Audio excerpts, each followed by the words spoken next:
দিনে দুপুরে পুরসভার সামনে থেকে চুরি গেল টোটো। ঘটনায় ব্যাপক চাঞ্চল্য ছড়িয়েছে গঙ্গারামপুরে। পুলিশ চুরি যাওয়া টোটোর খোঁজ সহ তদন্তে নেমেছে।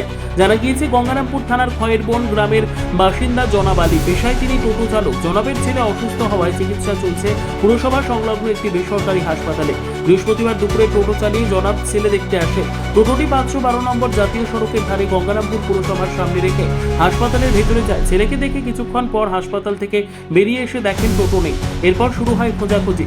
দিনে দুপুরে 512 নম্বর জাতীয় সড়কের পাশে পুরসভার সামনে থেকে টোটো চুরি যাবার খবর ছড়িয়ে পড়তেই হইচই পড়ে যায়।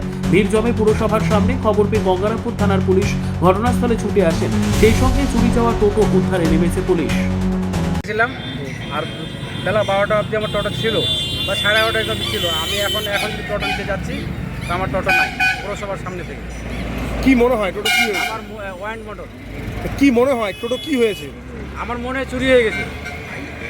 চুরি হয়ে গেছে? হ্যাঁ, যেহেতু এখন নাই দিয়ে তাহলে আমি এখন চুরি হয়ে গেছে। এখন কী বলবো, আমি যেহেতু আমার চোখে দেখতে পাচ্ছি না, যেহেতু নাই আমার জন্য তাহলে এখন পুরসভার সামনে। পৌরসভার সামনে থেকে টোটো চুরি হয়ে গেল না, মানে কিভাবে দেখছেন এটা? এখন আমি যেহেতু নাই তাহলে ওই জন্য ভাবছি আমি। ঠিক আছে, আপনার নাম কি?